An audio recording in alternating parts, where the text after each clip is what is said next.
Assalamualaikum warahmatullahi wabarakatuh. Selamat sejahtera.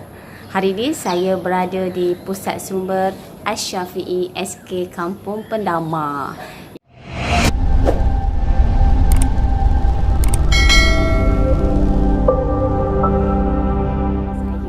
Pusat sumber sekolah saya dan saya lah penyelaras pusat sumber. Hari ini saya nak tunjukkan kepada semua bagaimana saya hendak memproses buku. Okey, jom kita masuk. Okey. Macam biasa, ini tempat saya key in buku. Yang kat dalam tu bilik operasi saya kat dalam.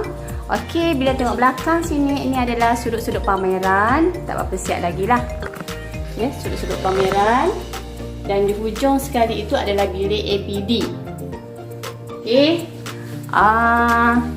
Jadi hari ini saya akan tunjukkan kepada semua bagaimana cara proses buku. Sebelum tu saya nak ucapkan terima kasih kepada tim Pusat Sumber SK Kampung Pendama. Semalam 2 hari dah berkampung di sini untuk proses buku. Alhamdulillah hampir berjaya, 90% dah hampir berjaya. Tinggal tugas saya untuk key in di dalam sistem automasi.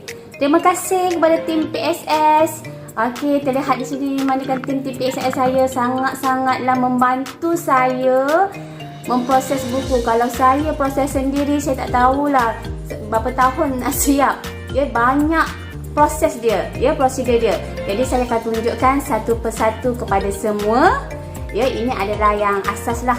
Ya, dan manalah tahu boleh membantu GPM dan AJK Pusat Sumber di luar sana. Okey, jom kita tengok sama-sama. Okey. Saya ini bahagian rak buku pukal, dan itu buku file-file untuk buku pukal, file kelas nilam. Okey, jadi saya akan tunjukkan bagaimana cara untuk proses buku step by step. Okey ya. Kita tengok sama-sama. Untuk yang pertama, pastikan kita ada cop perolehan lah. Perolehan sekolah dan cop sekolah. Ya. Setiap buku kita perlu cop perolehan. Kalau saya cop perolehan di muka surat pertama buku dan di akhir buku. Okey, di kulit buku akhir.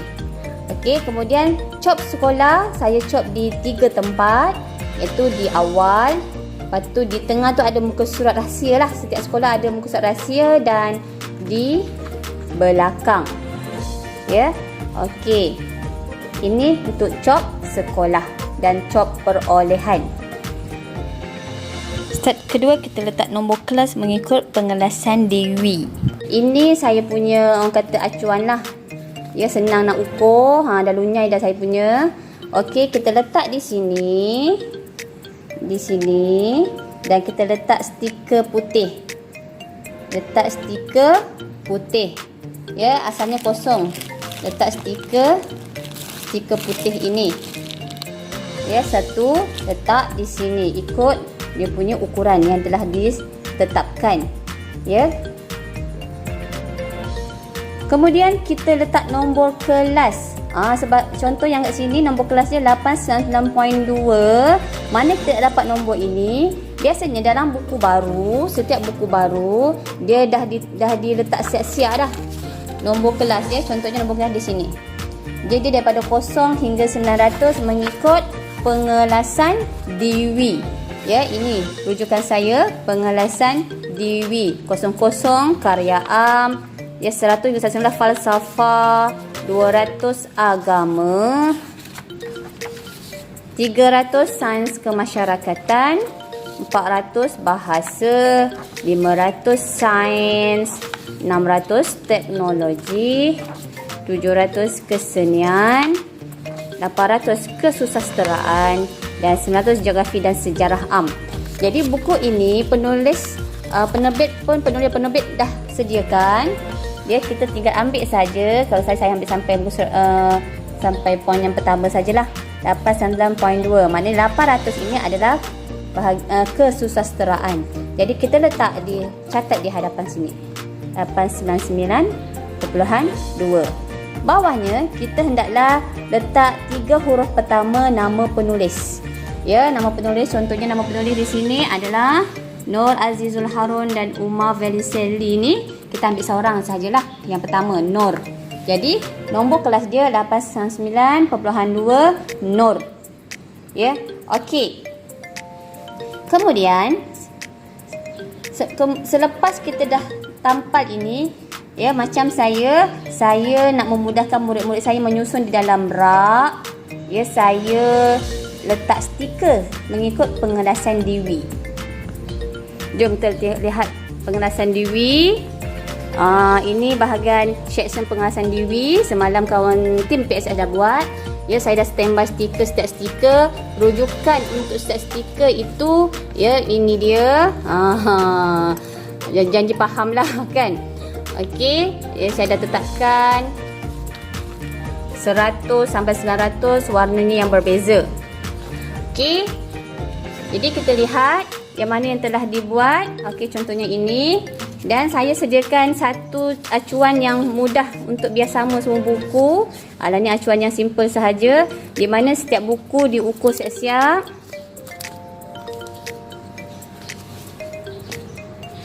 Okey, sebagai contoh buku ini, ya, ini sebagai ukuran dia. Biar semua selaras.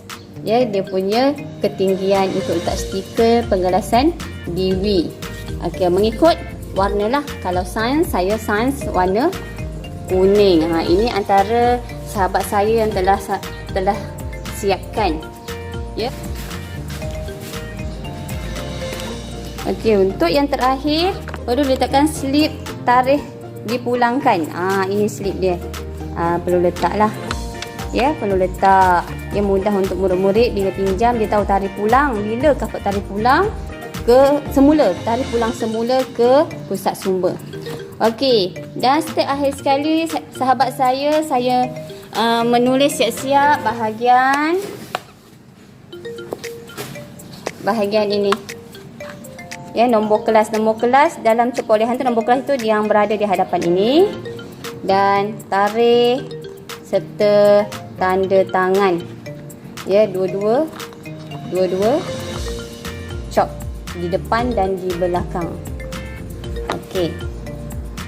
Okey, dan proses terakhir adalah key in buku ini dalam sistem automasi. Bagi yang ada sistem automasi, bagi yang tiada sistem automasi, dia boleh masukkan di bahagian buku perolehan yang besar tu, ya.